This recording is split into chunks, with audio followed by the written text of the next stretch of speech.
الله وحده لا شريك له وأشهد أن محمدا عبده ورسوله فإن أصدق الكلام كلام الله وخير الهدي هدي محمد صلى الله عليه وسلم وشر الأمور كل محدثاتها وكل محدثة بدعة وكل بدعة ضلالة وكل ضلالة في النار. أعوذ بالله السميع العليم من الشيطان الرجيم من همزه ونفخه ونفثه. بسم الله الرحمن الرحيم.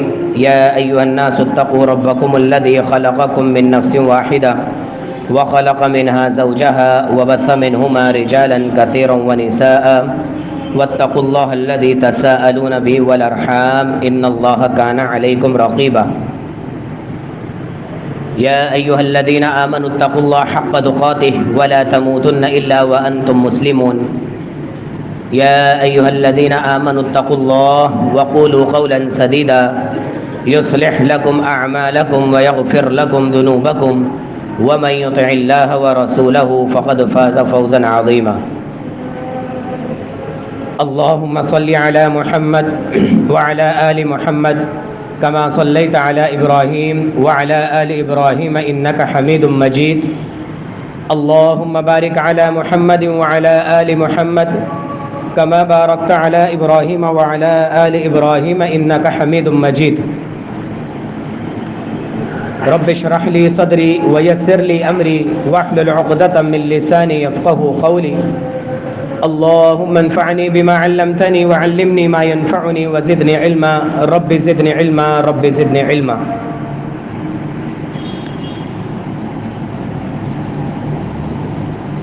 تمام تر تعریفات، تمام تر تسبیحات و تحلیلات، تکبیرات و تقدیسات، تعریفی اور بڑائی کے کلمات اس اکیلے تبارکہ و تعالی کے لیے ہیں جس نے ہم پر بیش بہا نعمتوں کا نزول کیا اور ہم اس کی نعمتوں سے بھرپور فائدہ اٹھاتے ہیں، اور اس نے اپنی تمام تر مخلوقات کو پیدا کیا اور تمام تر مخلوقات تک ان کی ضرورت کی چیزیں اور اشیاء پہنچانے کا انسانوں میں ہی ایک دوسرے کو وسیلہ اور ذریعہ بنا دیا.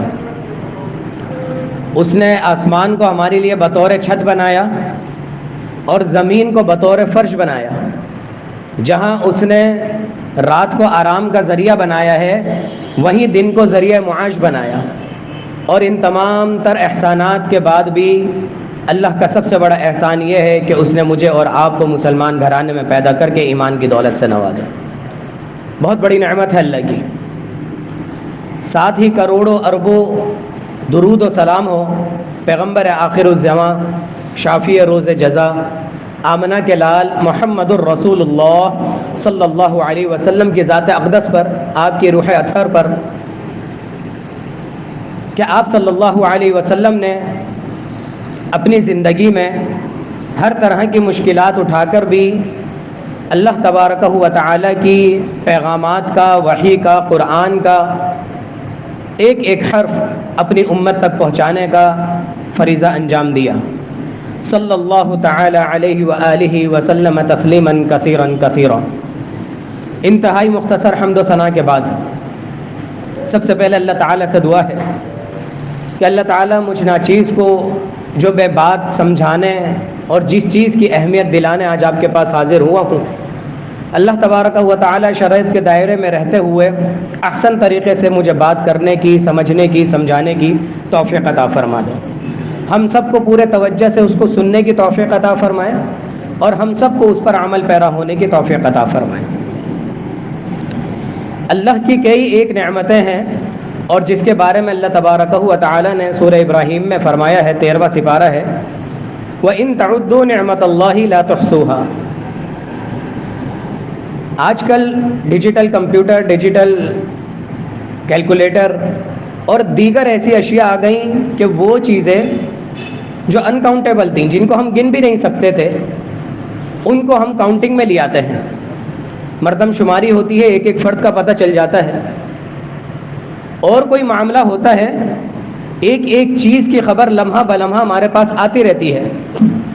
یہاں تک کہ بارش جیسی نعمت جو ہمیں نہیں پتا تھا کب ہلکی ہوتی ہے، کب بارش ہوتی ہے، کب تیز ہوتی ہے، کب پھوار ہوتی ہے، کب موسلا دھار ہوتی ہے، لیکن آج ٹیکنالوجی کی وجہ سے ہمیں یہ معلوم ہو جاتا ہے کہ اتنے ملی میٹر رفتار سے بارش ہو رہی ہے اور وہاں پر یہ کیفیت ہے، یہاں پر یہ کیفیت. یہاں تک کہ ٹیکنالوجی اس قدر یہاں پہنچ چکی ہے کہ ایک باریک سے باریک چیز بھی وہ کاؤنٹ کر لیتی ہے. لیکن اللہ تبارک و تعالی نے آج سے 1400 سال پہلے یہ آیت اللہ کے نبی صلی اللہ علیہ وسلم پر نازل کر دی کہ وَإِن تَعُدُّوا نعمت اللہ، اگر تم اللہ کی نعمتوں کو گننا چاہو گے بھی تو، اگر ارادہ بھی بنا لیا، لا تحصوها، ان کو نہیں گن سکتے. کچھ بھی کر لو، گنتے رہوگے گنتے رہوگے گنتے رہوگے، پھر یہ سوچو کہ یہ جو میرے اندر صلاحیت پیدا ہوئی ہے گننے کی، یہ بھی تو ایک نعمت ہے، تو شمار نہیں کر سکتے. تو ان نعمتوں میں سب سے بڑی جو نعمت ہے ایک، اور وہ ہے بارش، جو آج کل پاکستان کا ہر فرد اس سے دوچار ہے. اور یہ بارش ہی ہے کہ جس کے بارے میں نبی علیہ الصلاۃ والسلام کے زمانے آپ علیہ الصلاۃ والسلام خطبہ دے رہے ہیں اور ایک شخص خطبے کے دوران کھڑا ہوتا ہے. یہاں سے نقطہ یہ پتہ چلتا ہے کہ کوئی مقتدی اٹھ کر ڈائریکٹ امام سے بات کر سکتا ہے، آپس میں نہیں کر سکتے. سوال کر سکتا ہے، دعا کی اپیل کر سکتا ہے. اور اس نے فرمایا کہ آپ صلی اللہ علیہ وسلم ہاتھ اٹھا کے دعا کیجئے، یا دعا کیجئے ہمارے لیے، قحط ساری پڑ گئی ہے، جانور مر رہے ہیں، ہمارے پاس پانی نہیں ہے، آپ دعا کیجئے اللہ تعالیٰ سے کہ اللہ تعالیٰ بارش برسا دے. آپ نے اپنا خطبہ ترک کر کے اسی وقت ہاتھ اٹھائے اور دعا کی اللہ پاک سے. اور صحابہ کہتے ہیں کہ ابھی ہم مسجد سے باہر نکلے تھے تو ہم نے دیکھا تیز تر بارش شروع ہو گئی. اللہ اکبر کبیرہ. اور پھر پورا ہفتہ آتا ہے، دوبارہ جمعہ آتا ہے، وہی شخص کھڑا ہوتا ہے اور نبی علیہ الصلاۃ والسلام سے ریکویسٹ کرتا ہے کہ آپ اللہ کے نبی ہیں، اللہ تعالیٰ سے دعا کریں کہ اس بارش کو روک دے، ہمارے جانور مر رہے ہیں. پہلے بھی مر رہے تھے بھوک کے مارے، اب بھی مر رہے ہیں زیادتی کے مارے، تو آپ اللہ تبارک و تعالیٰ سے دعا کر دیجئے کہ ان بارشوں کا سلسلوں کو روک دے. یہی کیفیت ہمارے ساتھ بھی ہوئی. پچھلے 5 سال پہلے ہم انتہائی پریشان تھے، دھوپ کی تپش سے، لو سے لوگ مر رہے تھے. اسپرے کا آپشن آیا ہمارے پاس، جگہ جگہوں پر ہم نے کولر لگائے، لوگوں کی زندگیاں بچانے کے لیے جہاں تک ہم سے ممکن کوشش ہو سکی ہم نے وہ تمام کے تمام اقدامات اٹھائے اور اللہ تعالیٰ سے خوب دعائیں کریں، یہاں تک کہ نماز استسقاء ہوئی جگہ جگہ پر. لیکن جب یہی بارشوں کا سلسلہ اللہ تبارک و تعالیٰ نے ضرورت سے زیادہ زائد کر دیا تو کیفیت کیا ہوئی؟ کیفیت یہ ہوئی کہ آسمان سے تو وہ رحمت بن کے برس رہی تھی، لیکن زمین پر آنے کے بعد یہ زمین والوں کے حالات، واقعات، ان کے حرکات، ان کے کرتوت، اعمال تو بہت اچھے ہوتے ہیں، ہمارے کرتوت کی وجہ سے یہ رحمت ہمارے لیے زحمت بن گئی. یہ رحمت ہمارے لیے زحمت بن گئی. اور یہ زندگی ہے، اللہ تبارک و تعالی نے اس کو کس چیز سے جوڑا ہے آپ کو حیرانگی ہوگی، کیونکہ قرآن کا ترجمہ ہم نہیں پڑھتے اس لیے ورڈ حیرانگی کا یوز کرنا چاہ رہا ہوں میں، ورنہ حیرانگی والی کوئی بات نہیں ہے. قرآن بہت پرانا ہے میری اور آپ کی زندگی سے، اور ہم سب مر کھپ جائیں گے، اللہ کا کلام اسی طریقے سے باقی رہے گا. 29واں سپارہ اٹھائیں، سورہ نوح اٹھائیں، کیونکہ سورہ نوح یا حضرت نوح علیہ الصلوۃ والسلام کے بارے میں بس ہم ایک ہی بات جانتے ہیں، بلکہ 2 باتیں. جناب علی 950 سال تک انہوں نے دعوت دی اور پانی کا عذاب آ گیا، بس اس کے علاوہ اور کوئی بات نہیں پتا. پہلی آیت میں ہی اللہ تبارک و تعالی نے فرما دیا کہ اے نبی نوح تم اپنی قوم کو ڈرا دو، انا ارسلنا نوحا الی قومہ، اپنی قوم کی طرف جاؤ، ان انذر قومک، ان کو واضح طور پر ڈرا دو. یہ نہیں بتایا کہ میری رحمتوں کا بتاؤ، میری نرمی کا بتاؤ، ڈرا دو ان کو. اور پھر آگے جا کے فرماتے ہیں کہ جب انسان انتہائی گناہ کی لت پت میں آ جاتا ہے تو اس سے کہنا کیا چاہیے کہ جناب علی استغفار کر لیجئے، استغفر اللہ پڑھ لو، اللہ سے اپنے گناہوں کی معافی مانگ لو، اللہ کے سامنے جھک جاؤ، اپنی کوتاہیوں کا، اپنے گناہوں کا اظہار کر لو، عاجزی انکساری کے ساتھ تخلیہ میں اکیلے میں رو رو کر گڑ گڑا کر اللہ سے دعائیں مانگ لو، اللہ تعالیٰ کرے گا کیا؟ اٹھائیے 29واں سپارہ ہے، سورہ نوح ہے، اور اس کی آیت نمبر 10 ہے۔ اللہ تبارک و تعالیٰ نے فرمایا فَقُلْتُ اسْتَغْفِرُوا رَبَّكُمْ، اپنے رب کے سامنے استغفار کرتے رہو، إِنَّهُ كَانَ غَفَّارًا، وہ بہت زیادہ بخشنے والا ہے۔ بدلے میں کیا کرے گا؟ یرسل السماء علیکم مدرارا، پہلی چیز جو تمہیں وہ دے گا اس استغفار کے بدلے میں، یرسل السماء علیکم، وہ برسائے گا آسمانوں سے کیا چیز؟ مدرارا، موسلا دھار بارش ہے۔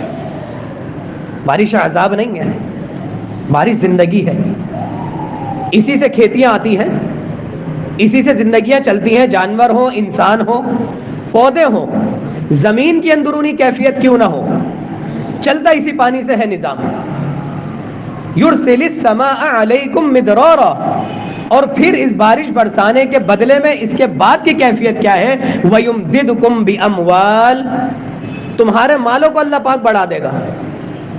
یاد رکھیے عذاب آیا حضرت نوح علیہ السلام کے قوم پر، بارش کا، پانی کا، اوپر سے بھی بارش آئی اور نیچے سے بھی اللہ تبارک و تعالی نے پانی کو ابالا، لیکن اس کے باوجود اسی صورت میں اللہ تبارک و تعالی فرما رہا ہے میں جو بارشیں برساتا ہوں اپنی رحمت سے، اس سے تمہارے جانوں میں، مالوں میں برکتیں آتی ہیں، اور برکتیں بھی کیسی آتی ہیں کہ تمہارا مال بھی بڑھے گا، اور وبنین، تمہاری اولاد بھی بڑھے گی۔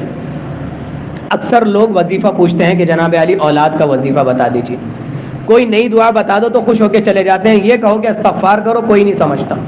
بھائی 1400 سال پہلے یہ نقطہ بتا دیا کہ فَقُلْتُ اسْتَغْفِرُوا رَبَّكُمْ، استغفار کر لو، اپنے گناہوں کی معافی مانگ لو، اپنی دنیا سے، اپنی چار دیواری سے باہر آ کر یہ دیکھ لو کہ کیا پتہ میری کون سی ایسی غلطی ہے جس میں لت پت ہوں اور میری عادت بن چکی ہے وہ چیز۔ جب غلطی عادت بن جاتی ہے تو پھر وہ نظر نہیں آتی۔ اپنی آنکھ کا کچرا کسی کو نظر نہیں آتا، دوسرے کی آنکھ کا کچرا ہمیں بڑی آسانی سے نظر آ جاتا ہے، اور اپنی آنکھ کے کچرے کے لیے بھی ہم دوسرے کے محتاج ہوتے ہیں۔ اسی لیے اللہ تبارک و تعالی نے ہر 7ویں دن ایک جمعے کا ایونٹ رکھ دیا کہ بار بار اپنے اندر کے کچرے کو دیکھو، پرکھو، پہچانو، یہ باقی کے 6 دن کن جگہوں پہ گزار رہے ہو، کس طریقے سے گزار رہے ہو۔ اگر سمجھ میں آ رہی ہے کہ کسی گناہ میں، کسی لت پت میں ہوئے ہوا ہوں اور اپنی عادت بنائی ہوئی ہے، تو فَقُلْتُ اسْتَغْفِرُوا رَبَّكُمْ إِنَّهُ كَانَ غَفَّارًا، اللہ تبارک و تعالی سے معافی مانگ لو۔ وَيُمْدِدْكُمْ بِأَمْوَالٍ وَبَنِينَ، وہ تمہارے مالوں میں، تمہارے بیٹوں میں اضافہ کر دے گا، تمہاری اولاد میں اضافہ کر دے گا۔ وَيَجْعَلْ لَكُمْ جَنَّاتٍ، تمہیں باغات دے گا، تمہارے باغات کو اجاڑے گا نہیں۔ ابھی ہم آئیں گے اس ٹاپک پر بھی کہ یہ باغات ہمارے کیسے اجڑ رہے ہیں۔ وَيَجْعَلْ لَكُمْ جَنَّاتٍ، تمہیں باغات دے گا، وَأَنْہَارًا، تمہاری نہروں کو جاری کر دے گا، تمہاری نہروں کو ختم نہیں کرے گا، تمہارے بند کو توڑے گا نہیں، تمہارے پلوں کو توڑے گا نہیں، تمہاری کھیتیوں باڑیوں کو ضائع نہیں کرے گا۔ لیکن اگر تم اللہ کا استغفار کرتے ہوئے یہ چیز مانگو گے تو یقیناً اللہ تبارک و تعالی آسمان سے جو بھی بارشیں برسائے گا، اللہ کی قسم وہ تمہاری اولاد میں بھی اضافہ کرے گا، وہ تمہارے مال میں بھی اضافہ کرے گا، تمہاری کھیتی میں بھی اضافہ کرے گا، تمہارے یہاں نہریں بھی جاری کر دے گا۔ اللہ تبارک و تعالی کبھی ظلم نہیں کرتا اپنے بندوں پر۔ آج انٹیریئر میں جائیے، سوشل میڈیا کا زمانہ ہے، ہر ایک کے پاس انٹرنیٹ کی سہولت موجود ہے۔ کیا جمعدار ہو، کیا چمار ہو، کیا بھنگی ہو، اور کیا اپر لیول کا کوئی انسان ہو، آج کی دنیا میں کوئی ایسا شخص نہیں ہے جو اسمارٹ فون استعمال نہ کرتا ہو۔ شاذ و نادر کوئی شخص جان بوجھ کر اس سے دور رہنا چاہتا ہو، ہر ایک کی ضرورت ہے۔ اور ہمیں اس چیز پر پتہ چل رہا ہے کہ کیا کیفیت ہے۔ اللہ کی قسم، زمین ہوتی ہے نا ہمارے یہاں تو پھر کیچڑ بچھی ہوئی ہے، وہاں زمین بھی نظر نہیں آ رہی، زمین بھی نظر نہیں آ رہی، صرف پانی بچھا ہوا ہے۔ ریلوے لائن نظر نہیں آ رہی، ریلیں ایسے ہی چل رہی ہیں اندازے پر، کیونکہ ایک ٹریک بنا ہوا ہے ان کا۔ لوگ جا رہے ہیں امداد کے لیے، اور پھر دیکھتے یہ ہے کہ آگے پانی کا ریلا ہے، ہم آگے کیسے جائیں۔ اللہ اکبر کبیرہ۔ اللہ تبارک و تعالی ہمارے ایسے اکابرین کو اپنے حفظ و امان میں اور صحت کی، ایمان کی سلامتی کے ساتھ رکھے، جنہوں نے اپنے کارکنوں کو فوجی ٹریننگ دی ہوئی ہے۔ وہاں پر لوگ پہنچے امداد کے لیے اور دیکھ رہے ہیں کہ ہم جا ہی نہیں سکتے آگے، تو وہ ٹریننگ یافتہ ہمارے افراد، ہمارے بھائی، ہمارے محترم، ہمارے اکابرین گئے اور پھر انہوں نے جا کر دکھایا کہ اصل تو معاملات آگے ہیں، اصل پریشانیاں آگے ہیں. میرے اور آپ کے پاس جتنی سہولتیں موجود ہوں، جتنی سہولتیں موجود ہوں، یا جتنا ہمیں پریشان کیا جا رہا ہو، ہمیں اسی چیز میں پریشان کیا جا رہا ہے کہ بجلی کے بل زیادہ آ رہے ہیں، پیٹرول مہنگا ہو گیا، اشیاء خوردنوش مہنگی ہو گئی ہے، سڑکیں صحیح نہیں ہیں، گٹر صحیح نہیں ہے. بے شک یہ پریشانی ہے، لیکن اس چار دیواری سے باہر نکل کر مجھے اور آپ کو دیکھنا پڑے گا. اللہ کی قسم اپنے گھروں کی چھتوں پر بیٹھے ہوئے ہیں، صرف بیٹھے ہوئے انتظار کر رہے ہیں اگر کسی نے آ کر کھانا دے دیا تو دے دیا، ورنہ صرف بیٹھے ہوئے ہیں چارپائی پر بوڑھے بوڑھے. کھانے کو نہیں ہے اور پینے کو نہیں ہے، یہاں تک کہ پیشاب پوٹی کے لیے بھی کہیں جا نہیں سکتے. اللہ اکبر کبیر. ہم چار دیواری میں موجود ہیں، پنکھے چل رہے ہیں، نل کھولتے ہیں پانی آ جاتا ہے، نیچے جاتے ہیں کچھ کھا لیتے ہیں، اللہ کی قسم بڑی چین اور سکون کی نیند گزار رہے ہیں. جو پریشانیاں ہیں سیاسی معاملات کی وجہ سے وہ بالکل ہیں، ان کو نظر انداز نہیں کر رہا میں، لیکن یہاں سے چار دیواری سے نکلنے کے بعد اگر ہم دیکھیں گے، ہم تو یہاں پر اپنے بلوں کو لے کر پریشان ہیں، وہ لوگ وہاں پر اپنی زندگیوں کو لے کر پریشان، زندگیوں کو لے کر پریشان. ایک طرف ضرورت ہے اور ایک طرف بہت زیادہ ضرورت ہے، تو رجحان اسی چیز کی طرف جانا چاہیے اور جانا پڑے گا. مجھے اور آپ کو نکلنا پڑے گا، ہمیں اپنا حصہ ملانا پڑے گا، مجھے اپنا حصہ ملانا پڑے گا، آپ کو اپنا حصہ ملانا پڑے گا. صرف تقریر کرنے سے، بیان کرنے سے، جمعہ پڑھانے سے کچھ نہیں ہوگا. مجھے بھی اپنی جیب کھنگالنی پڑے گی، مجھے بھی ان کے حالات پوچھنے پڑیں گے. جہاں تک اللہ نے مجھے توفیق اور طاقت دی ہے مجھے بھی نکلنا پڑے گا، اپنی آواز بھی اٹھانی پڑے گی اور اپنا جان اور مال بھی لگانا پڑے گا. اور اللہ تبارک و تعالی نے میرے جتنے دوستوں کو، بھائیوں کو جو کچھ اللہ کی قسم اپنی رحمت سے دیا ہے.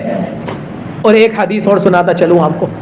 نبی علیہ الصلوۃ والسلام ایک مرتبہ صحابہ کرام کے ساتھ جا رہے تھے، سفر پہ جا رہے تھے.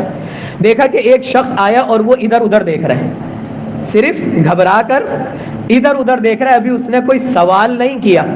نبی صلی اللہ علیہ وسلم نے اپنے صحابہ سے فرمایا کہ جس شخص کے پاس بھی، کسی کا نام نہیں لے رہا، جس شخص کے پاس بھی ضرورت سے زیادہ سواری ہو وہ اپنے اس بھائی کو سواری دے دے. جس شخص کے پاس بھی اپنی ضرورت سے زیادہ کچھ کھانے کو ہے وہ اپنے اس بھائی کو دے دے. اور پھر صحابہ کرام فرماتے ہیں، حدیثوں میں یہی دو الفاظ ہیں لیکن آخر میں صحابہ کرام فرماتے ہیں کہ اللہ کے نبی صلی اللہ علیہ وسلم نے ضرورت کی کئی ایک چیزوں کے نام لے لیے. کپڑے ہو گئے، کھانا ہو گیا، پانی ہو گیا، سواری ہو گئی، اور کوئی آرام دہ چیز ہو گئی. کچھ بھی تمہارے پاس تمہاری ضرورت سے زیادہ ہے تم اپنے بھائی کو دے دو. یہ تقاضا ہے، کیونکہ نبی علیہ الصلوۃ والسلام نے 1400 سال پہلے فرمایا تھا المسلم کالجسد الواحد، کہ تمام کے تمام مسلمان ایک جسم کے مانند ہیں. اور بات یہاں مکمل ہو گئی تھی. اگر آپ علیہ الصلوۃ والسلام مثال نہ بھی دیتے تب بھی ہمیں سمجھ جانا چاہیے تھا کہ جسم کا مطلب کیا ہے. تھوڑا سا وقت ننگے پیر دھوپ میں کھڑے ہو کر تو دیکھیں، پورے جسم کو تکلیف ہوگی، صرف پیروں کو نہیں ہوگی. داڑھ میں درد ہو جائے، آنکھ میں درد ہو جائے، سر میں درد ہو جائے، پورا جسم تکلیف میں آتا ہے، نیند نہیں آتی، کوئی بھی تکلیف ہو جائے. تو تمام کے تمام مسلمان ایک جسم کے واحد ہیں. اور پھر مثال بھی یہی دی کہ جسم کے ایک حصے کو تکلیف ہوتی ہے تو دوسرا حصہ اس کو ضرور محسوس کرتا ہے. اور پھر ایسا احساس کیسا جو ہمیں اور آپ کو چار دیواری کے اندر ہی محدود کر دے. جو ہم ویڈیوز دیکھیں اور 1 منٹ کے لیے ہمیں احساس ہو، اور جیسے ہی ہم اوپر کریں اپنی فیس بک اور واٹس ایپ، دوسری ویڈیو ہو جائے اور ہمارا ذہن بدل جائے، تو ایسا احساس کس کام کا جس کے لیے ہمارا قدم ہی نہ اٹھے، جس کے لیے ہم آواز ہی نہ اٹھا سکیں، جس کے لیے ہم آگے ہی نہ بڑھ سکیں، یا جس کے لیے ہم ایسے لوگ ہی تلاش نہ کر سکیں جو لوگ وہاں تک جا رہے ہیں، ان تک پہنچا رہے ہیں، ان کے لیے کوئی کام کر رہے ہیں، اس میں بھی رکاوٹیں پیدا ہو رہی ہیں. اور اللہ کی قسم ایک بات اور بتاتا چلوں، کل ہی میرے پاس خبر آئی کہ کچھ لوگ جو آگے نہیں جا سکتے انہوں نے کچھ دکانداروں کو، کچھ ڈرائیورز کو یہ اشیاء دیں اور انہوں نے وہاں جا کر خیمے اور اشیاء بیچنا شروع کر دیں. انا للہ و انا الیہ راجعون. یہ ہے مسلمانوں کا حال. ہم تو یہی کہتے ہیں کہ ان کا دین سے کوئی تعلق نہیں ہے، لیکن دین نہ پہنچانے میں بھی ہماری کہیں کمزوری ہے. تو مجھے اور آپ کو آنکھیں کھولنی پڑیں گی، دیکھنا پڑے گا کہ کون لوگ ہیں. جہاں آپ 5 وقت کی نماز پڑھتے ہیں، جہاں جمعے ادا کرتے ہیں، ان لوگوں سے رابطہ کیجیے جن پر آپ کو بھروسہ ہو. آپ ان سے پوچھیے، پھر ان کو جن پر بھروسہ ہو ان کے ذریعے اپنا مال پہنچائیے. ایسے ہی کسی چلتے گئے ایرے غیرے کو نتو خیرے کو اپنا مال دینے کی ضرورت نہیں ہے. آپ کی طرف سے تو صدقہ ہو جائے گا, لیکن اصل جو چیز ہے کہ جس شخص کو ہم مال دے رہے ہیں آیا اس کی ضرورت پوری ہو بھی رہی ہے یا نہیں, اس کا پھر انشاءاللہ تعالیٰ ڈبل اجر ملے گا. ایک آپ کی محنت, آپ کی جانچ پڑتال, آپ کے تعلقات, آپ کی محنت, لگن, اور پھر نبی علیہ الصلوۃ والسلام نے یہی فرمایا کہ لا یاکل الطعام الا تقی, کہ تمہارا کھانا, تمہاری کوئی ہی چیز دی ہوئی صدقہ نہ کھائے مگر متقی. متقی انسان کو دیکھو, وہ کھائے. اب ایک تصویر کا دوسرا رخ, بہت سے لوگ یہ کہہ کر جان چھڑا لیتے ہیں, یہ بات میں نے پہلے بھی کہی تھی جب یہاں پر آگ لگی تھی کوآپریٹو مارکیٹ میں, لوگوں نے یہ کہہ کر جان چھڑا لی تھی جناب اللہ کا عذاب ہے ان پر, انا للہ و انا الیہ راجعون. اتنی آسانی سے کہہ دیا اللہ کا عذاب ہے, کیا ہم کیا دودھ کے دھلے ہوئے ہیں, بالکل پاک صاف ہیں. فجر میں ہماری مسجدیں بھری ہوئی ہیں, کیا ہم جھوٹ اور سچ میں کوئی فرق نہیں کرتے ہیں؟ کیا حلال اور حرام میں ہم بالکل پاکیزہ ہیں؟ نظروں کی کیا ہماری مکمل حفاظت ہے؟ ہماری 5 وقت کی نمازیں مکمل پورے خشوع و خضوع کے ساتھ جا رہی ہیں؟ ہماری زبان سے کوئی کوتاہیاں نہیں ہوتی ہیں؟ لاعوذ باللہ. کتنے آرام سے کہہ دیتے ہیں, اور آج بھی لوگ یہ بول کر جان چھڑا لیتے ہیں کہ اللہ کا عذاب ہے جناب علی ان کا. اللہ اکبر کبیر. کیا ہم سے زیادہ وہ لوگ موبائل استعمال کرتے ہیں؟ ہم سے زیادہ انٹرنیٹ استعمال کرتے ہیں؟ ہم سے زیادہ اعلانیہ گناہ ہوتے ہیں وہاں پر کیا؟ ہماری محفلوں کی شادیاں دیکھ لیں یہاں پر جا کے بینکٹ میں کیا حال ہے, اور ان کی شادیاں دیکھ لیں وہاں پر جا کر کیا حال ہے. اور جو آئے دن ہمیں یہاں پر اسپیکر میں گانوں کی آواز آتی رہتی ہے اعلانیہ, اللہ کی قسم یہ کبیرہ گناہ ہے. ہم اسپیکر مارکیٹ میں بیٹھے ہوئے, ہمیں معلوم نہیں ہے, شاید ہم عادی ہو چکے ہیں. یہ کبیرہ گناہ ہے تیز آواز میں گانے بجانا. پرسنلی بھی رکنا ہے, لیکن اجتماعیت جب آ جاتی ہے, یہ اللہ کی قسم آپ اپنے گناہوں کا کسی اور کو گواہ بنا رہے ہیں. تصویریں وہاں زیادہ, موویاں وہاں زیادہ بنائی جاتی ہیں, شادیوں میں گیدرنگ مس گیدرنگ وہاں پر زیادہ ہوتی ہے, گاؤں دیہاتوں میں یا شہروں میں ہوتی ہے. کون گناہوں میں لت پت ہے؟ انٹرنیٹ کی سہولت راتوں بھر کس کو سہولتیں موجود ہیں؟ یونیورسٹیاں وہاں بنی ہوئی ہیں, یہاں پر بنی ہوئی ہیں. یونیورسٹیوں کے حال کیا ہے میں اور آپ اچھے طریقے سے جانتے ہیں. تو یہ بات بول کر جان چھڑا لینا کہ اللہ کا ان کا عذاب ہے اگر گناہوں کی وجہ سے آتا ہے. یاد رکھیے نبی صلی اللہ علیہ وسلم نے فرمایا قیامت کے قریب اللہ تبارک و تعالی ایسے لوگوں کی چہرے کو مسخ کر دے گا, چہرے بگاڑ دے گا, الگ الگ عجیب عجیب چہروں کے لوگ پیدا ہونے لگ جائیں گے, اور اللہ تبارک و تعالی زمین میں لوگوں کو دھسا دے گا اور آسمان سے بارش کرے گا. کون سی بارش؟ پتھروں کی بارش کرے گا. اور یہ کب ہوگا؟ جب لوگوں نے شراب کو عام کر لیا ہوگا, ناچنے اور گانے والے لوگ عام ہو جائیں گے. عورتوں کا ذکر ہے, ناچنے اور گانے والی عام ہو جائیں گی, اور زنا عام ہو جائے گا. ذرا کمپیریزن تو کیجئے اٹھا کر کہ یہ کام شہر میں زیادہ ہو رہے ہیں یا گاؤں میں زیادہ ہو رہے ہیں. کتنے شراب کے ٹھیکے ہیں جو یہاں پر کھلے ہوئے ہیں, ہمیں تو 1-2 کا ہی معلوم ہے, لیکن ہر شخص جانتا ہے کہ اس کے علاقے میں چھپ چھپا کر کہاں پر ڈرگز, چرس اور شراب بک رہی ہے. مسلمان حکومت ہے, اس کے باوجود لاہور کی ہیرا منڈی اور کراچی کا نیپیر روڈ آج تک دندراتے ہوئے سیکیورٹی اداروں کے نگرانی میں چل رہے ہیں. بولتے ہوئے شرم آتی ہے. اللہ اکبر کبیرہ. اور عذاب ان پر آ رہا ہے.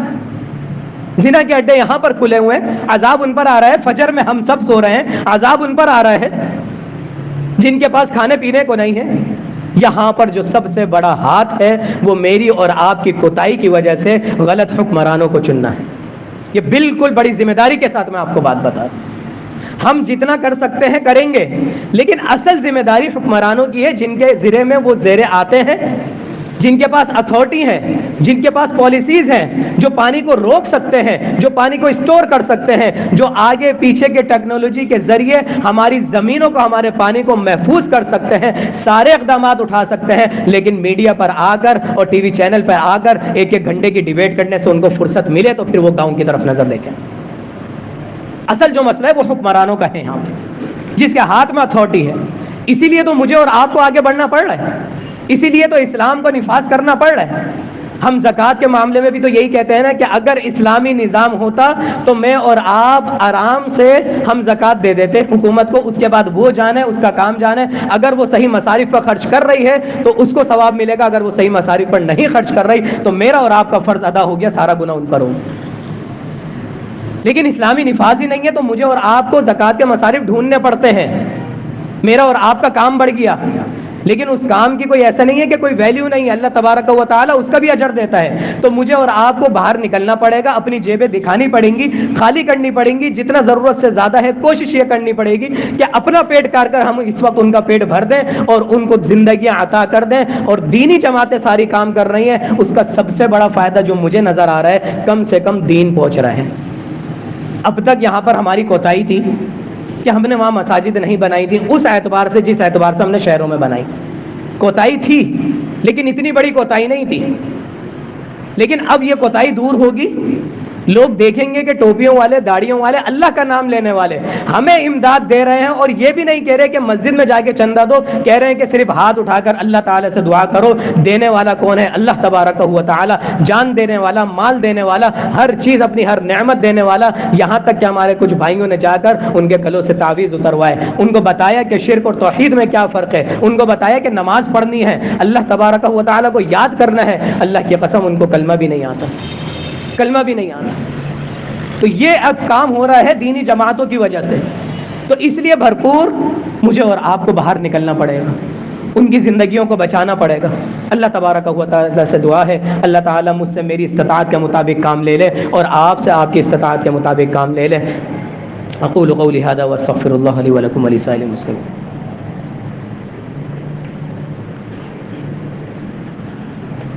ان الحمد للہ نحمده ونستعینه ونستغفره ونؤمن به ونتوکل علیہ ونعوذ باللہ من شرور انفسنا ومن سیئات اعمالنا۔